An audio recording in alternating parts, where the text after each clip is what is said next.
with both hands. I gotta feel the kick inside. Oh, fire! Oh, fire! Oh, fire! Oh, fire, fire, fire! Hey!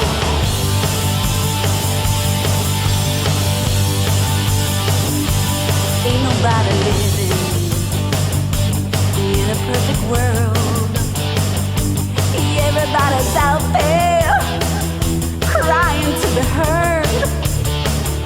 But I got a new fire burning my heart, lighting up the darkness and moving like a meteorite. Oh, fire! Oh, fire! Oh, fire! Oh, fire, fire, fire!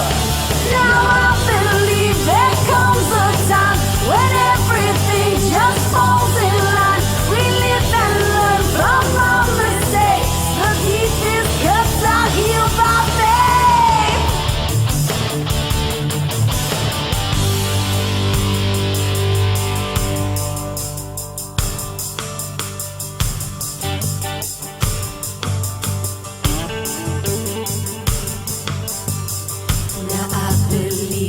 comes a time when everything just falls in line. We live and learn from our mistakes. The deepest cuts are healed by faith. Now I believe there comes a time when everything just falls in line. We live and learn from our mistakes. The deepest cuts are healed by faith. Now I believe there comes a time when everything just falls in line. We live and learn from our mistakes. The deepest cuts are healed by faith. Now I believe. Oh, fire! Oh, fire! Oh, fire! Oh, fire, fire, fire! Now I believe there comes a time when everything just falls in line. We live and learn from our mistakes. The deepest cuts are healed by faith.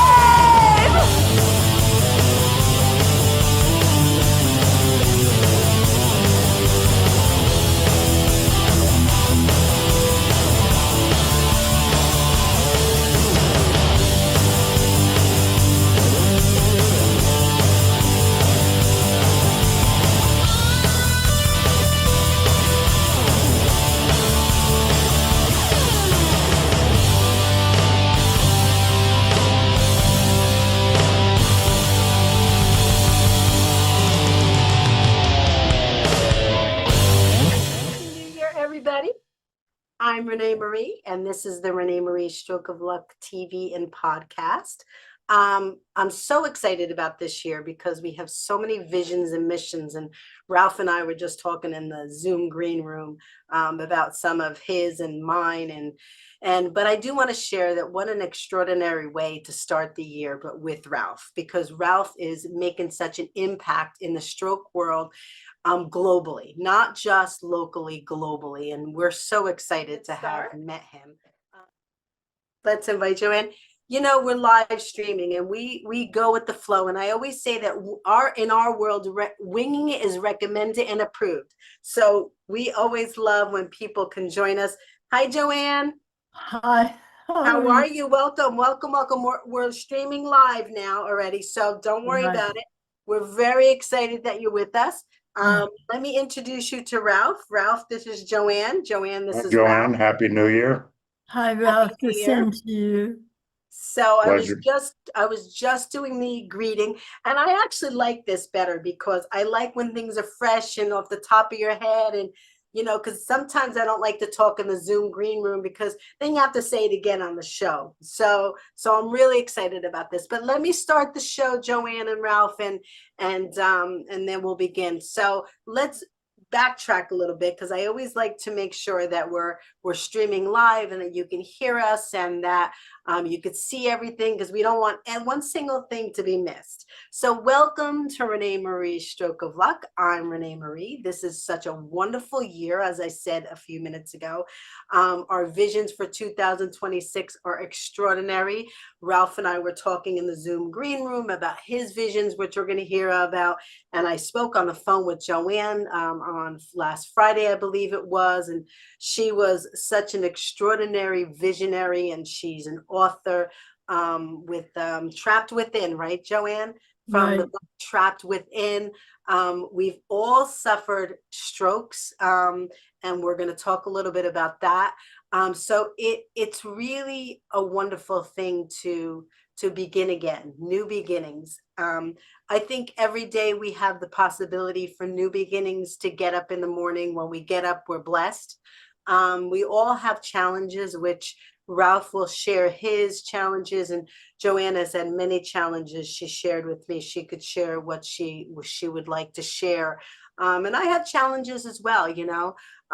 We just fight through them. We try to not let them get in our way. I was just talking to somebody the other day about not letting I think it was you, JoAnn, not letting the challenges that confront us get in our way. We have to somehow go around them and not let them stop our progress, because life is a gift. That's really what the last words in my book, RenéMarie's Stroke of Luck, is. Life is a gift. So thank you so much. I'm really excited to start the year with Ralph, especially because, like I said initially, Ralph is making an impact in the stroke world globally, not just locally. His shows are extraordinary. They're on Stroke Warrior Radio.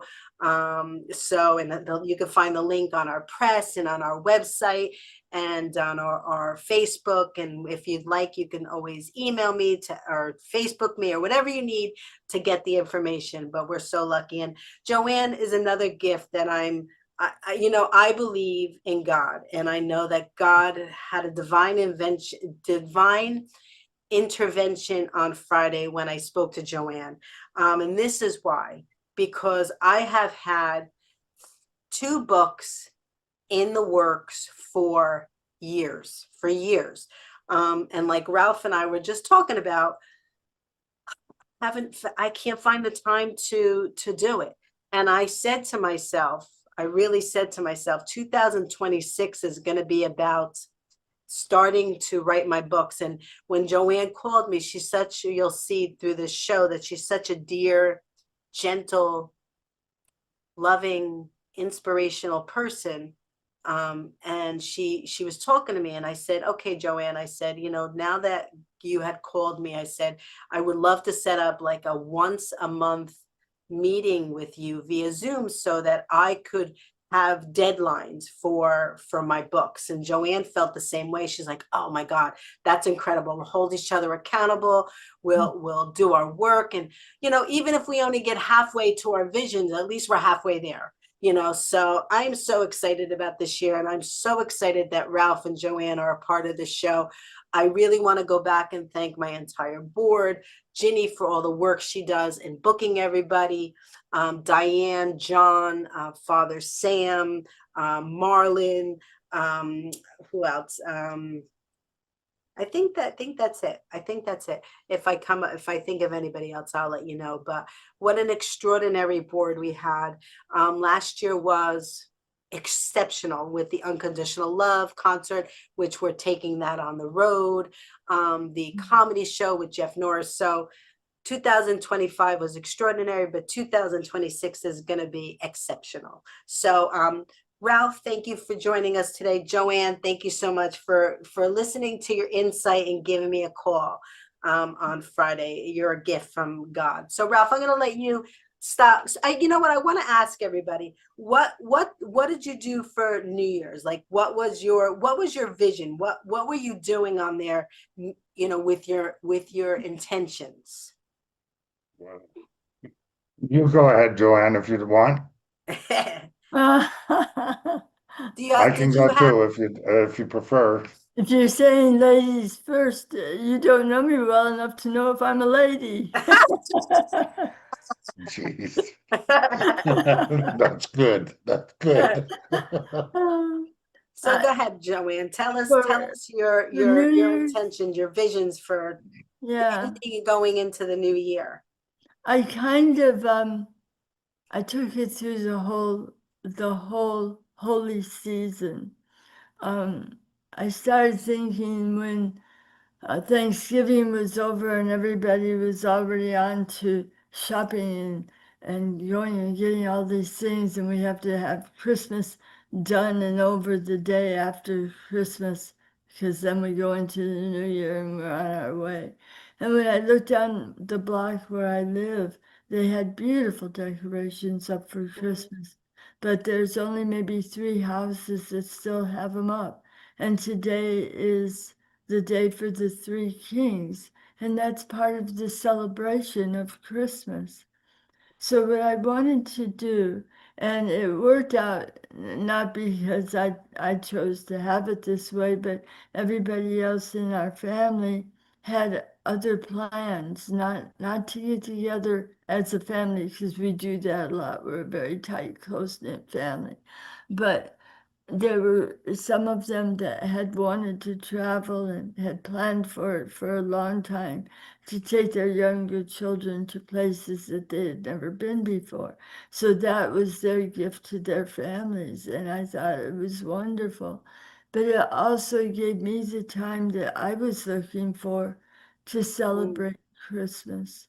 Mm, And what my goal was to be quiet and listen mm, and to really place myself into what it must have been like back then. Now, I also have to share that I've been lucky enough to go to Israel and to be in the Holy Land and to see wow. these places. And I highly recommend anyone who wants to go there and wants all the troubles settled where you can go back safely, I would highly recommend it. There's something about getting off the plane in Tel Aviv where there's a difference. Mm, And I can't explain it. Well, Nothing that's expressed verbally with anyone, but you feel a presence there, mm, and it follows you. So a lot of what I would do every morning, I would wake up and take myself, you know, through memories back to different places that were there. But then I also did things like there was a exhibition unknown is I think the name of the program, and I've really enjoyed because I like archaeology and seeing what did people do before we got here, and they streamed programs from him about things that happened from Moses all the way up and through Christmas. And he brought in things that we've never thought about before. And so it helped to expand my knowledge, which I mm, really enjoyed. mm, But I just felt that I placed myself in Christmas, and that's where I wanted to be this year. So if any of the rest of you are lucky enough to do that and not get yourself filled with anxiety and I've got to leave this place early because there's another party that's going on over here, or I have 2 families that I have to satisfy, so I'll eat here but I'll have dessert over there, and mm, then we'll go and be with our friends type of thing. That's not Christmas. yeah, yeah. So I just want to encourage people to go back to what Christmas really, really means. Wow. That's incredible, JoAnn, because you did it during the holy season for us, Christmas, and Easter is another holy week, that holy week before. But I really think it's important for everybody to take a step back and go in the silence and listen and get out of the noise, because it's so important to do that, life is a gift, like we said before, right? Like we don't know what's going to happen tomorrow.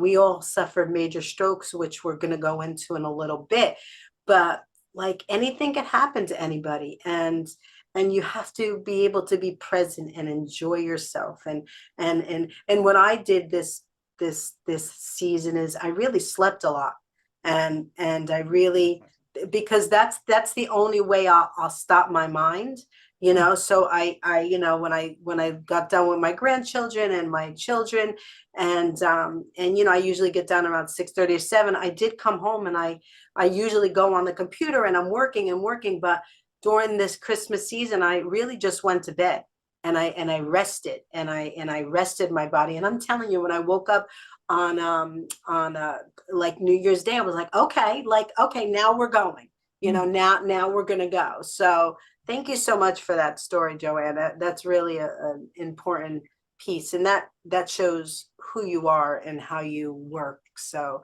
and we're gifted to have you on the show.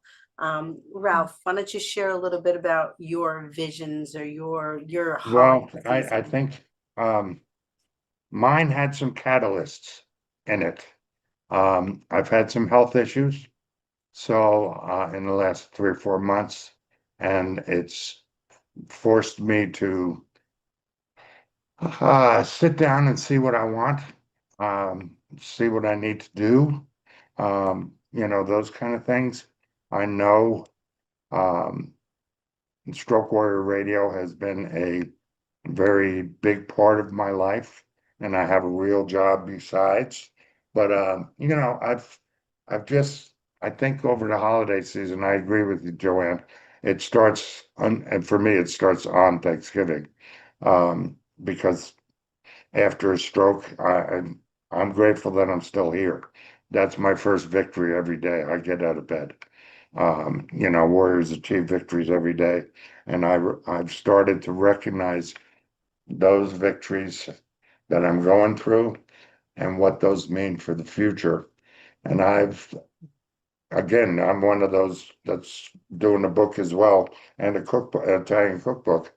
And I've done a lot of work on that in the last 3 months. So I'm progressing there. I'm also wanting to make Stroke Warrior Radio even better than it is, because as I do that, it makes me better. Yeah. All the people I talk to that have had strokes, or therapists or doctors or coaches or whatever, I learned something every time. So by sharing my stroke recovery journey, um, I my stroke recovery journey becomes better. So my stroke issues are starting to wane way back. I have very little issues anymore than I did before. It took 7 years to get through a very stagnant recovery, and now it's, in my mind, become remarkable. So I think what I've kind of done is gone through planning. I'm slowing down. I'm uh, addressing things segments. So now I'm trying to make the things easier, if you will. It's not going to be easier because we're growing so much, but I have I have some objectives that I want in my life. I have a great family. I have two great granddaughters that I just got this year, or great grandson and a great granddaughter, um, which I'm not old enough for. But Me neither. yeah, exactly. It's just a step back and smell the roses. You Yeah. know, Yeah. Yeah. um, I've Yeah. I've had to do that a lot in the last several months, and it's now I have a plan for the rest of the year, and I think with people like you guys that I love doing this stuff. Uh, and every time I sit down with somebody like Renee or JoAnn or any other of my contributors, it's it just It like fills you up. It just it Oh, like yeah, it's it's like just an putting enormous. a plug in. It's like putting a Mhm. plug in, right? Yep, I'm telling you, it's like whoop, it's yep, like the putting that energy plug in. just goes like this. Yeah. And now it's, the radio's such that I don't have to slow down my mind because it's been so much to learn it and grow it and that kind of stuff. Now I can just do it and I can reflect on it afterwards. Yeah. So it's a year of reflection for me, but it's also going to be a year of growth for Stroke Warrior Radio. We're going to go to live shows. We're getting podcasts now. So there's a whole bunch going to be happening in the new year. So I'm excited for the new year. Very excited. I could see you're like Yeah, you're energized. You're energized. And yeah, you said that you're going to be busy, but it's not busy when you love what you're doing. It's no, not busy. It's not busy.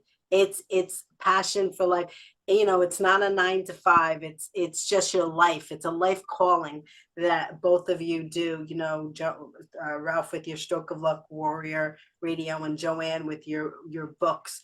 It's just like it just gives us passion for life, and we love people. We want to help people. We want to inspire people. What would you say to a stroke survivor, for 2026? What would be your message to them? me, fight, research, consistency, repetitiveness, and prayer. Yeah. Definitely prayer. No The matter more of what that, faith you are. Well, no matter what faith you are. If yeah, it's exactly, yeah, exactly. if it's just good thoughts or hopefulness or love or whatever it is, I believe that Ralph and I, we've spoke about this many times. Love is the answer. Love is what gets us through so many of the things in life, because we just want that hope. I was watching, there's two programs that I love to watch. It's Nashville, and there's another one called Younger. It's an MTV program. Now the storylines are all storylines, but what I love about them is the teamwork that is involved in each one. I'm drawing a blank at their names, but the two women that are in the show, what they say all the time is, "I got your back." And they, no matter what people do, no matter what they face, they always have each other's backs, and they talk about things, and they have hard conversations. Life is not easy, so you have to have those hard conversations with people to get through things. And if you have them, you agree to disagree, but you're being your honest self. So it really is a wonderful, I love the two shows. You should watch it, Ralph. You'll really like it. You would Familiar really with like Nashville, yeah. I Nashville. agree. It's um there's, for stroke survivors, so many of us have hope taken away from us Yeah. because they Yeah. tell By us the it's good as doctors. yeah, it's this as good as it's gonna get. Yes. After 7 years, I was off a walker and cane. I can Yeah. run on a treadmill. Come Yeah. on. Yeah. It's never as good as it's gonna get. And Yeah. we all have to share that with other survivors. And to me, it's stroke warriors. You can make a choice. You can be a stroke survivor or a stroke warrior. Yeah. Yeah. You know, JoAnn, what would you tell a stroke survivor at this point in your life, for going into 2026? I think one of the things that stands out to me is if you set a goal for yourself, and of course, January is the month where we're supposed to do that, and you don't achieve it, maybe a portion of it, but not the full thing. A lot of times we get disappointed and we stop. And what I would like to say is not to look at it that way. Look at it as though you had gotten to a certain point. So you're farther ahead than you were when you began. It doesn't mean that you've done something wrong or you're not good enough or whatever. It just means that this is where you are now. So set another goal.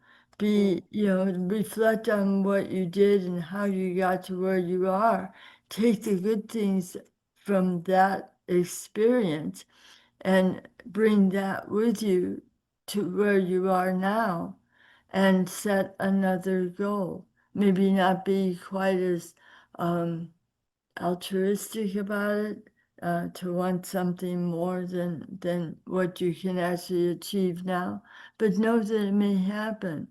I know back when I first had my stroke, I ended up, I was totally paralyzed on one side, couldn't walk, couldn't talk, couldn't see straight. And it took me, I was in ICU for, I think about 10 days. And then I spent 3 months in a rehab facility learning how to do everything all over again. And it took another year to try to regain my strength. And actually, it took about 2 years before I realized I wasn't thinking about that. I was just getting up and living.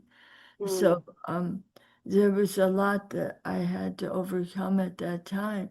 But the thing is, I would set goals for myself and I would do something. And that day, maybe the doctor or one of the therapists or something would come in to talk to me and say, now, we want to prepare you because you may not be able to ever do this again.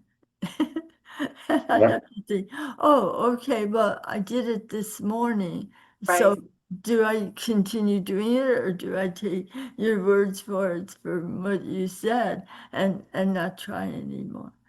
And Didn't you find, JoAnn, that I know it took me a long time to learn this, but don't you find that you set your goals too high in the beginning and that you have to start recognizing that, oh, maybe I should take steps in this yeah, goal. Did you baby find that? steps, baby steps, and celebrate the baby steps. Mm, Because when mm, you have had a stroke and you're as weak as you are, and you're still with an adult mind to a certain extent, a baby step is absolutely the best you can do at that time. mm, So I think what it actually boils down to, and we've all, I think, to some extent, are very critical of ourselves because I know for myself, I look for perfection. I haven't found it yet. But, I think that's what we do is we try to do the very best we can. And then when it doesn't happen, we're disappointed. But some of my best teachers were children. mm. And people, I mean, the children that were just learning how to walk or to roll over, and to watch them how they would scoot across the floor because they wanted to get to that toy. Yeah. And they didn't know how to do it, but they'd flap their arms and kick their feet, and the inches started to go away. They So didn't have anything blocking them. They just were like, I want that. No matter how I can get there, that's how I'm going to get there. You know, absolutely yeah, right. that's So, Toddler mindset. let your creativity take over. You still have it in there with you. So, That's incredible. Yeah, I mean, I had to. I said this yesterday. I said I had to get out of my own way. mm, I'm the one that had to just absolutely. listen to the people around me and pick and choose who you're going to have in your life, right? Yeah, If someone's going to be negative towards you, like that isn't the surroundings. Yes, we should all go to our doctors, but you need to have a team of people around you to support you going through this. You need a spiritual person. You need your faith. You need your loved ones. You need your family. You need the doctors. You need chiropractors. You need acupuncturists. You need everybody around you to help you make it through. And then, like we were talking about earlier, you do have to rest. Rest is a huge part of recovery. And I didn't absolutely. learn that till many, many, many, many, many, many, many years afterwards that, you have to kind of like, okay, I did all this, and it kind of like resets yourself, right? You reset so that, okay, like, I guess when you're doing bread, right? You're pounding it and you're letting it rise, and then you're pounding it again. And so it's, I'm talking Italian. My Italian family used to make bread, but I remember my grandmother making the bread, and I remember, like, it's a process you have to go through, and you have to let it sit, so it could rise. You have to let it rest a little bit. So that's really a big thing that we were talking about before, that I think, it is important. It is Well, important. I think a lot of us don't realize either, and it sounds like JoAnn realized it early on, that we're the captain of our own team. Yeah. We don't have to, just because the doctor sent you to that therapist doesn't mean you stay with that therapist. Right. You have to be participatory in your own recovery. Tell them what you want. Tell them what you want to do. Tell them how you want to do it. They can help you set the steps to achieve the goals. But I think the three of us have probably done this pretty well eventually. But I fired a couple therapists. I can do that. I don't have to take that doctor therapist recommended. Yeah. What's another interesting thing for everyone to think about, not only stroke survivors, is, we don't know when things are going to happen to us, and we need to set ourselves up for that. We need to get those people around us that understand us and know us, because when some stroke survivors have brain attack, like major brain attacks, and they can't think clearly for themselves. So they need to have their families or loved ones around them so that they could talk for us and answer for us and say, I know my mom wouldn't want this, or I know my dad wouldn't want this, or I know my husband or boyfriend or whoever it is wouldn't want this. I know they'd want positive inspiration. So it really is important. I think there's a gentleman named Diane Bromberg. Oh, I don't think I mentioned Diane before, but anyway, Diane, she's a wonderful board member of mine. And she connected us with a gentleman named Sarafin. And Sarafin, him and I eventually would like to go to colleges and seventh and eighth graders, and just to start the conversation about,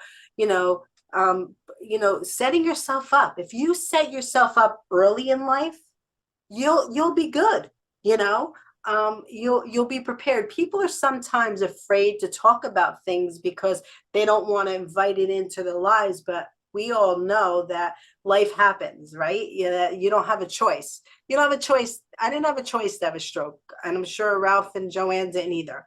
So you just have to do what you got to do. And it's set yourself up. And the other thing I want to share is that we work very hard on our jobs and our writings and all that kind of stuff. But do we take the time? I'm the first one that does not, to every day take care of themselves and to work on their life plan. So that's what 2026 is about for me as well, to continue to work on my life plan, I think you said it. I'm trying to remember where I heard it, JoAnn, it's probably in your bio, but something about survivors struggle with expressing their needs or explaining their challenges. What guidance would you offer to others who feel misunderstood or unseen?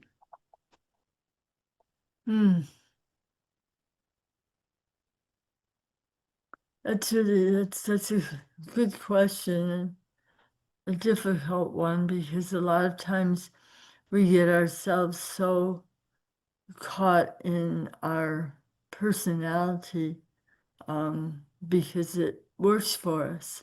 You answer or respond to people in certain ways, or you're attracted to certain people because they have strengths that you don't. And but you've not really thought about how your response to them triggers their response back to you. and consequently, sometimes it can create a relationship that's negative, that's not good. The other thing too, and I've just met someone recently who happens to be a nurse. She has a wonderful podcast. Her name is Diane Carbo, and she does a podcast for caregivers. I think that's something that I don't hear us talk about very often, because in the beginning, we really are childlike, and we really do need someone that will watch over us and make sure that we're safe and that we're okay and that we're not sitting back on our laurels, that we're trying to become better. And so I forgot where I was going with that. I'm so sorry. Oh, that's It's okay. all right. What's the question again, Ralph? What's the question again? What guidance would you offer someone who feels misunderstood or unseen? Hmm. I think, I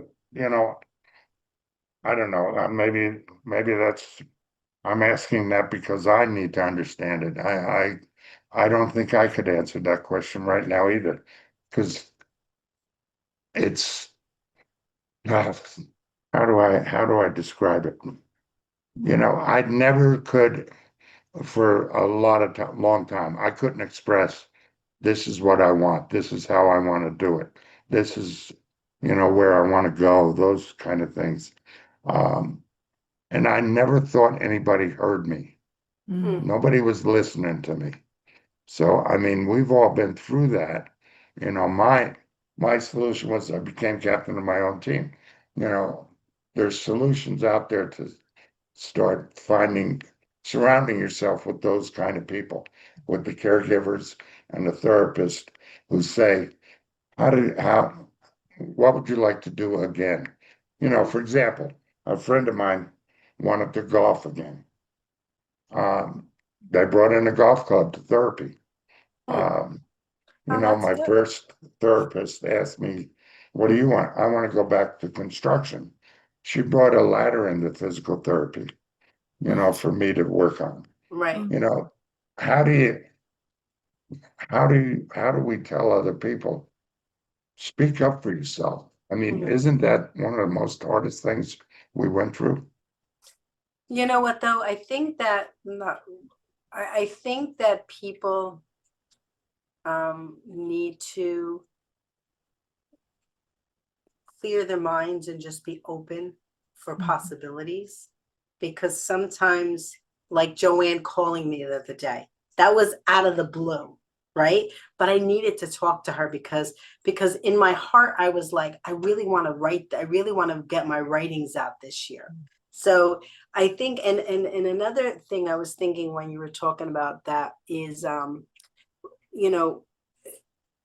Dominic Cortese was really a very important confidant of mine. He started out as a board member at one of the communities I was working at, but eventually he understood my purpose and he understood my struggles. He worked for Citicorp around the world, and he was retired. But what I'm getting to is he started to teach me, and he would never give me answers. He would always ask me questions and made me do the work.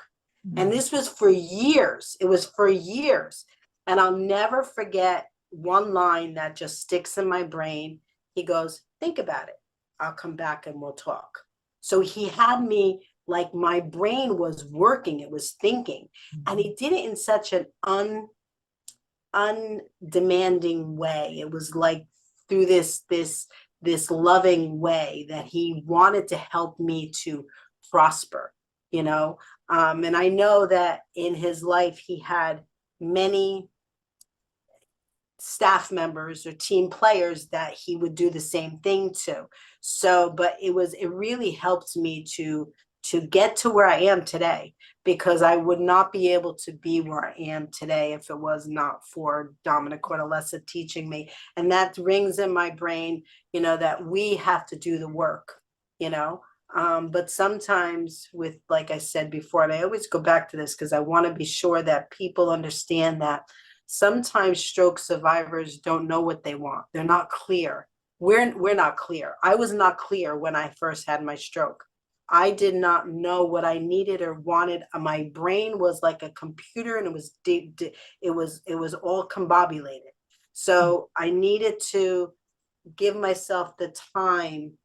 That's another thing that, I think I would share with stroke survivors is give yourself grace. Give yourself grace. Give yourself grace to try to get through things. You don't have to get from here to there right away. Like you and Ralph, JoAnn and Ralph were saying before, give yourself time to make it work. And life is a gift, so why in a hurry? You're blessed to still be on this earth and to be walking. So give yourself the time to make it work. And those are my thoughts on your question, Ralph. Your friend gave you a beautiful gift from the way that he said things to you, because it allowed you to develop your dreams. Yeah, He could have answered it for you, but then that would be bringing in where he was on his journey in life. yeah, And what he did was he allowed you to really think through what you wanted and needed. Listening to both of you, I was thinking there's a lot of people who have had a stroke who also are aphasic, which means that, they're not capable of speaking. And so there's a number of things that are out there, companies that offer different things so that they can have a conversation with you. So I think one of the things that that I would suggest for your team that you're building is to make sure that you have someone that can get you the research that you need, to make the phone calls, to put you in touch with, like Graphica, places where they offer these things, and take advantage of them. A lot of these things are offered for free. Mhm. So, don't deny yourself. Just work as hard as you can to get to where you need to be. And that's one thing, and I would suggest this for both of you if you've not done it already. But with your book, make it an audio book. Yes, So many yes. people who've had strokes also have a terrible time with their eyesight, and this keeps them close to everyone else if they can actually read a book. I can't wait that Ralph. I want to get into your book in a little bit, in 2 minutes, JoAnn. But Ralph, I want to hear about do you have a title for your book yet? No, No? And what, no, it hasn't come to you yet? no, not yet, not And yet. how far along are you? I probably about 4 chapters. Okay. So, I have a title for my Italian cookbook, Growing Up Italian, but that's it. But, I think one of the things we're all saying here, I'll go back to what we're talking about. Because one of the things I hear us all saying is it took, I don't know how long it took you guys, but how long it took me a while to realize my intellect is still there. Hmm. I'm not stupid. I'm not, there isn't something that has changed my intelligence. It's, a symptom of the stroke, but I'm still the same person. I respect that with what you've been through too, JoAnn, because you wrote a book afterwards. I mean, you wrote it fairly soon. So, I mean, I respect that a lot because I don't think I would have had the wherewithal to read many books after I got out of my stroke, you know. So, that whole intellect thing is a big deal for me. It really angers me when people treat stroke survivors, and I see caregivers doing this also, where they'll just wheel them around all the time and do everything for them. No, it's our recovery. Yeah. It's stroke's a family affair, but it's our recovery. I get a Um, question to ask both of you. No. I totally get it, and that's a really important statement that you made, Ralph. And JoAnn, that strokes don't affect our intelligence at all, in whether we have aphasia or not. We're just unable to speak. Like my granddaughter, she's autistic, but she also has a speech impediment because of her seizures that she has. And but she's so smart. She is so smart. Going back to children, right? She knows when she wants something, she grabs my hand, she puts me over there. She's so smart. She's a lesson for us as well. I did want to ask you both though. So how do you think people look at you? Like, and I'm asking that question because stroke survivors in general, do you ever look at yourself from the standpoint of everybody else? JoAnn, what do you think? Did it ever bother you the way people looked at you? Because people used to look at me like this, like they knew something was wrong with me, but they couldn't figure out what. So what do you think, JoAnn? I think that where I had my stroke, kind of erased any of that. When I had my stroke, it affected the thalamus. And the thalamus is a walnut-sized gland in your brain that that's where you store your manners. And so without that, you do things that maybe you shouldn't. And one thought, and I put this, it's a chapter in the book. What I did was I was allowed to go home for a day from the rehab center. And so my husband and I and our neighbor 2 doors down decided to go out for dinner. So we went up to the restaurant. And while we were there, it was very, very crowded. And my husband had to go use the restroom and went to look at some stuff in the store that they have. And I was standing there by myself trying to figure out what I would do. And my husband told me, don't move, you stay where you are. So I was trying to be good. But then over the intercom, they came and they announced that they had our table. Well, I was hungry. And I kept thinking, oh my gosh, what if they give our table away? So I was getting really nervous. So I thought, well, Bill's not going to mind if I go up there. That's a responsible thing to do. Everybody will be happy. So I started to walk towards it. Well, there was this long counter that had all these beautiful cards and stuff. And there was a man that was he had to be 6'4". He was huge. And he was shaped like the Pillsbury Doughboy. And he had shorts on that were shorter than what I ever wore when I was in my 20s. I mean, they were short. And you could tell I live in Florida, so you could tell he'd only been here for maybe 1 or 2 days, not even 2 days because he wasn't red yet. He was still Pillsbury white. So he was standing there, and I walked up towards him and I said, thinking if he saw me, he would move out of the way so I could get around him. He didn't move. He looked at me and then went back to the cards. And so I'm standing there kind of like, excuse me, you're younger than me. You know what I want. You should move. And he didn't do it. So as I got closer to him, I took my hand and I smacked him on the butt.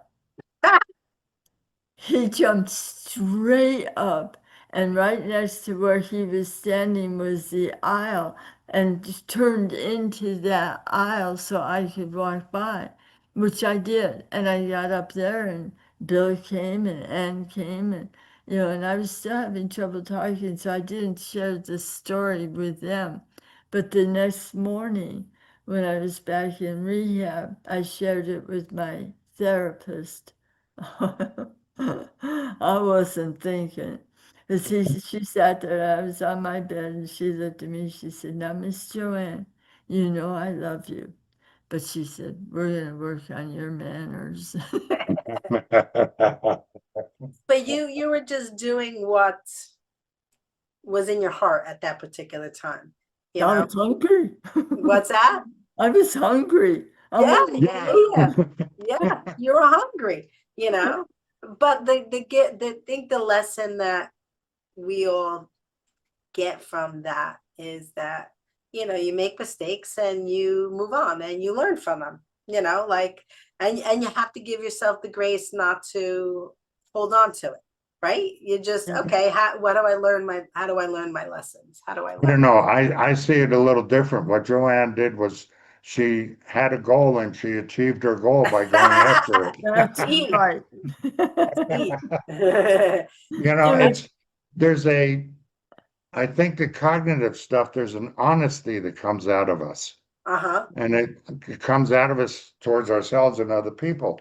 I mean, I've gotten to the point, I don't care what people think. Yeah. You know, I may be slow walking down the street or something like that. Walk around me.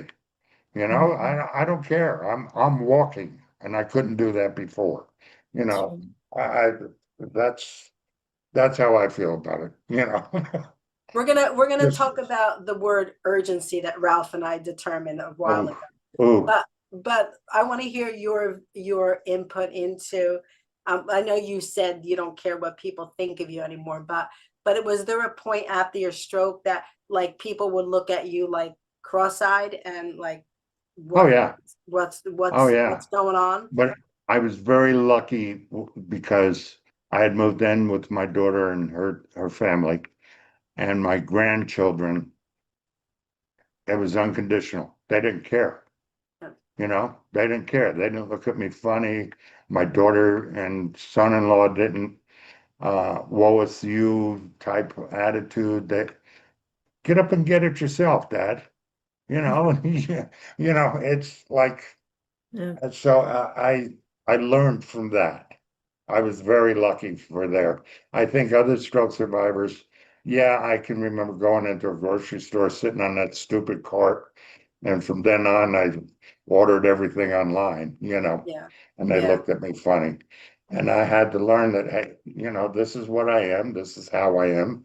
I'm over it. yeah, You yeah. know, I got That's a over good. myself. That's a good. And that's why I think it's important for everyone who suffered a stroke to. I hesitate to say support groups because I have found, and I could be wrong.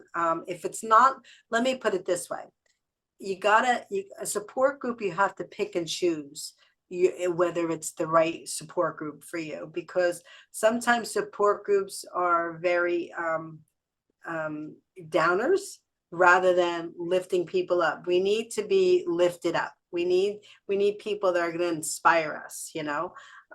So I think that's an important piece to, you know, our, you know, who we are is to be lifted up by other people, to be lifted up. Finding other stroke survivors makes us less unique. Yes, yes, yes. And it makes us less odd, you know, like, Yeah, that's you know, that's you know. true. Well, I don't know about that. I consider I'm myself very odd. still odd. Yeah, I've always beat to the what is it? The beat to the beat of a different drummer. The And drummer, I've yeah. There always you done go. when everybody's over here, I'm over here. Yep. And I have a great story that one time I was working for Pumptonian Food Service, and they had these wonderful motivational kickoffs to the, and they had like a meeting, and there was a presenter up there, and he said they did something. Okay, close your eyes. We're gonna hide something, and when you get closer, we're gonna clap. What they did was he made the example. Okay, I'm gonna take this and I'm gonna walk over to this way, and we're gonna hide it, and then we're gonna ask you. And then he came back, and while he's doing it, then they chose me to be the one that if you got closer, they were gonna clap. Well, I thought right away, well, if they went in that direction initially, that's the direction that your mind, everybody's mind is going to, oh, they must have went that way. So everybody's going, I went the complete opposite direction and got it in 2 seconds flat. And it's like, oh my God, like that was incredible. But that's how I've always, I am not normal. I've always been different, always thought different, always processed different. So that's just how so I'm very odd. I'm very odd. Um, Ralph You know, and Joe, that brings up a great area. JoAnn, you worked in what, radio, journalism, Yes, comedy, business? yes. What? You navigated, after your stroke, you navigated some major professional changes in your life. What helped you stay open rather than defeated? And, how did you adapt to that? I think the two things that I still rely on, always rely on, is prayer and humor. mm, Sometimes you can be in the most traumatic situation and you'll find something there to laugh about, even with the person that's going through the trauma, without being mean or anything else. But if you look at their face, you know what they're thinking, and somehow you know it because you've been there yourself.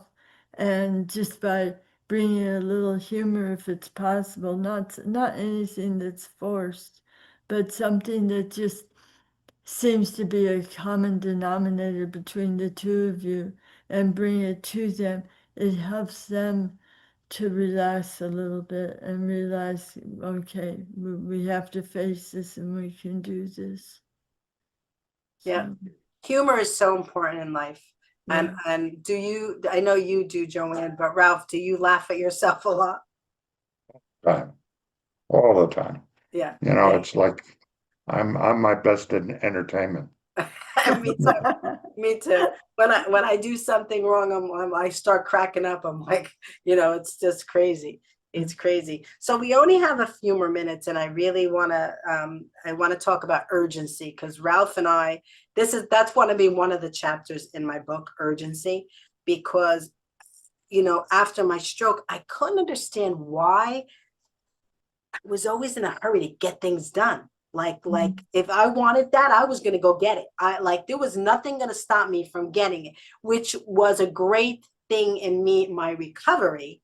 But when you're out in the general public, you have to kind of curtail and kind of like be more what's the word I'm looking for? Driven, What's that? driven, Yeah, driven, driven. but driven from within, but not let people see it on the outside. Because I used to get people afraid. I'll give you an example. When this one dear friend of mine, Eddie Devine, who was a grammar school classmate, he called me one time and we were talking about some stuff, and we were chatting, and he found me on Facebook. Anyway, so he said to me, and I said, oh, I want to do this, I want to do that. And he goes, Renee, he goes, people are not going to understand your visions if you're talking too fast. They're not going to be at the level that you're at because of your drive. He said, it's like a softball team. You're a softball player. He's like, you're the manager. The third baseman doesn't need to know what the first baseman's going to be. The left fielder doesn't need to know what the third baseman has to do. Everybody's got to play the position, and you're the manager. Just tell them what they need to know to get things done for yourself. So, and I always remember that. And Dominic shared that with me too. He goes, if you're up here, you're not going to be able to talk to the human race, because the human race is the one that we want to make a difference with, right? The stroke survivors, we want to be able to inspire them, encourage them, but we also want to educate the human race. We also want to educate people on how not to have a stroke, and how to build a team around them, and how to get financial stability for yourself. So I want to ask both of you, like, how did urgency play in your life, when you suffered your stroke? Ralph, go first for us.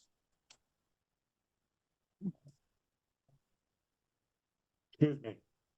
That's okay. My urgency showed up as fear. I wasn't able to define it until you and I talked, and I name it urgency now. Mine Yeah. was fear.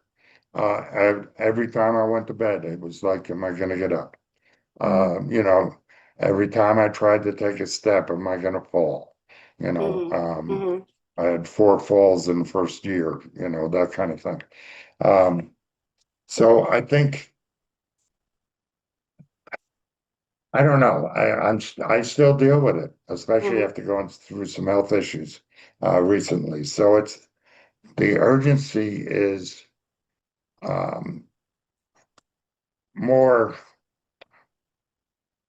organized now. Mm-hmm. You know, I've gotten done what I got done today, and I'm satisfied with it. You know, I my to-do list aren't 20 items anymore. You know, if I get 3 out of 5, I'm ecstatic. If Right, I get 3 right, out of 10, I'm ecstatic. right. So my urgency is, it's a mental head mindset for me. It's slow down, Mm. you'll get more done. Mm. And honestly, Ralph, I didn't know until we were talking that one time, like you and I both went ding, like it Yeah, both was a light bulb went off in our brain, like urgency. That's how we feel because we suffer a stroke. And somebody could suffer a heart attack or have cancer or any traumatic thing that happens in your life. It kind of gets you urgent to like, wow, like I have to get done what I want to do in my life because it's not promised. Tomorrow's not promised. A minute from here is not promised, so with that day that we spoke, it was like, oh my God, it was rung a bell in my brain, and it actually connected. It was like it put a dot to everything that I was doing in my life. It put a dot to it. I think too, I recognize now my legacy isn't the quantity of work I got done, it's the quality. Yep. Yeah. Yeah. And when you have that vision, God takes care of so much more than you ever imagined. And you are doing such an incredible work. It Not just you, JoAnn. blows me away. JoAnn, talk about the urgency. I'm sitting over here shaking my head because I agree with what the two of you are saying. I think when I was very, very young, pre-stroke, I always had set my goals for what I wanted to do. They never, well, I can't say they never, but a number of times they don't come true. And I think what I've done, I've been doing a lot of thinking in the last few months. So I don't know if I need to apologize for that or if it's a good Oh thing. no, But, absolutely not. but it's like I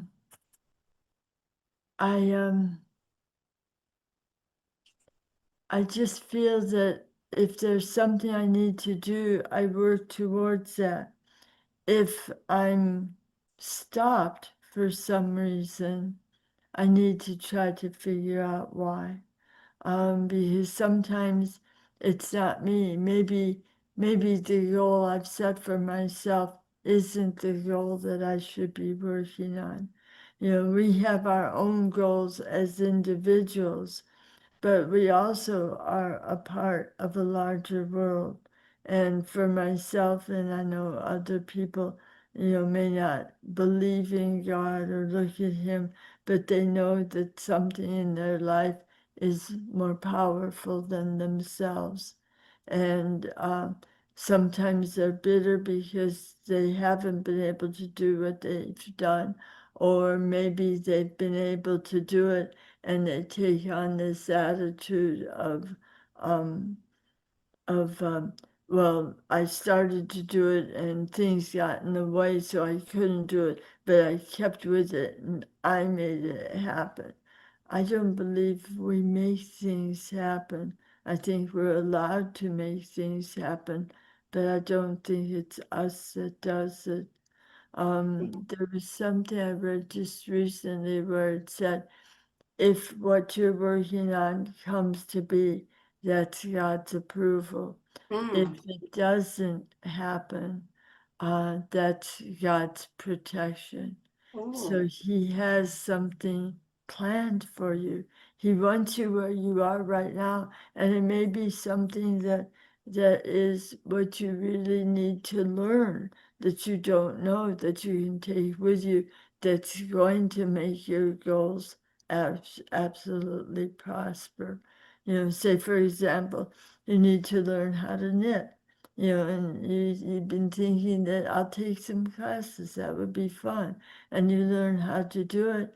And then you find that you are volunteering at a place like a home for people they can't get out. And you're making lap ropes for them. So you've taken your knowledge that you learned, and that's as far as your goal went, or you weren't sure what you were going to do with it, and it's been brought to something that's better for helping other people. I don't wow. know if that helps you understand where my thinking is, but Absolutely. Absolutely. Absolutely. So, we've been talking for over an hour. Time just flies when you're just having conversations, and I actually forget sometimes that we're streaming around the world right now. oh my Um, gosh, you guys I, didn't say that sooner. right? It's incredible. We're logged on to YouTube. I do it through YouTube now, and I put it on the Facebook page. When we get done, we'll post it to the website. I'll edit it and I'll put it all. Radio, yeah. Yep, I'll send it to Ralph so he can stream it on his program. But I really just want to go back to the center, to the beginning. What we started 2026 is a new beginning, right? So if you could just close, both of you close out with sharing, um, just give people hope for 2026. I think that's the best. And we'll come back in a few months together, maybe in 6 months, and we'll revisit each other. We'll say, where we are. And JoAnn and I are going to get together once a month to work on our books. And I promise to give you an update on that. My book is called Extra Inning. Because my stroke happened on a softball field. And I don't know if everybody knows this, but you should know because of my first book, but my stroke happened on a softball field. But 13 years prior, I get hit in the head with the bat right on that field, right in the same place. So it was pretty. It was God saying, "You're not listening. You gotta do this. I want you to listen to me." So that'll be shared a little bit more in my book, Extra Inning, because extra inning is about, okay, you're in extra innings, you fought, you did what you needed to do, but what are you going to do what are you going to do to win? What are you going to do to do your best you can? So give us a little bit of hope. JoAnn, you could go first, and then Ralph will go, and then I'll close out. I think all of us, no matter where we are, and I was thinking about this right before the program because it's been, I think, 29 years since I had my stroke, and I've truly been blessed back to full health. I have minor things, like I still have a little bit of weakness and tingling in my fingers and hands. But I'm learning to ask for help if I need it with something because I don't have the strength. Um, but and every once in a while, especially when I get shy or which happens often, my aphasia comes to the forefront, and then I can't think of words. So there are things that are still there. But if you saw me walking down the street or if we were having a conversation, it would be hard for you to realize that I had had a stroke. So if you're laying in a bed like I remember doing and not being able to move at all, that you have a purpose. Even in that condition, you have a reason for still being here. And it may not be one for you. It may be that you are there to help someone else in their life. You know, maybe because of where you are, someone who loves you comes to visit and may be struck with compassion that they never felt for people before. And maybe that's a seed that is used in the rest of their life. So we never know. You know, all I know is that, you know, I've been dropped into a puddle of water and that drop is in the center, but the waves go out from there and it touches other people. And that's, I think, what we're supposed to do, is to help other people the way we've been helped ourselves. That's perfect. Perfect closing from you, JoAnn. Ralph? Two things. It's better to have tried and failed than to have failed to try. Right. My hope is that people will not give up. People will understand that there's a mental health aspect to it that we all have to go through, but it's not. The hope for me was growth was minimal, but it started to build on itself. And while it started to build, it's becoming I say often, it was the most difficult thing I've done in my life, but it's become the most rewarding. Wow, that's perfect. That's perfect. And I just want to let everybody know that, you know, like I always say, that we continue. This is just, everything's a continuation, right? Tomorrow is another day. The next moment is another moment. And we're blessed to be able to take those moments and experience those moments. And really, I think that 2025 and 2026, well, two words keep coming to me is to revel. I said that to you one other time, Ralph, to revel in the moments. I want to stop and I want to revel in the moments, because no matter where I am in my life, I'm blessed to be here. And the other one that really just started coming to me is joy. I think 2026 is going to be a year of joy. You got to find the joy. You have to look for the joy. You have to be joyful yourself. You can't expect, this is something that took me a long time to learn, not wait for everybody else to do it for you. You got to find the joy within yourself, and you have to experience it, and you have to be joyful within your heart and your soul, no matter what's going on in your life, because life is not easy. Life is challenging, but together we can get through things. And we're really blessed and honored to have Ralph and JoAnn a part of this 2026 kickoff show. We're already booked for February, already booked for March, and we're working on April. So we have so many wonderful guests coming up. So stay tuned. Thank you so much, both of you, for joining me today. We always blow our kisses on 3 if you feel comfortable, because I believe that love is the answer for everything. Love gets us through. Unconditional Love Concert, which Ralph was a part of. He made a video. It was incredible. And I can't wait to take that on the road to meet everybody live. And maybe Ralph will come and join me when we're on the road. So, and JoAnn, we can't wait to meet you in person one day. Yes. Here we go. That'd be wonderful. On 3, 1, 2, 3. Bye, everybody. Have a wonderful day. Bye. Have a blessed day, and have a stroke Thank of you, luck. JoAnn. Yo no sé lo que haré, yo no sé lo que estoy perdiendo, yo no sé lo que va a pasar, no me puedes escuchar llorar solo sin ti, no me puedes oír llorar. El día que caminaste por la puerta, todas las memorias fueron. Mi corazón está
ti.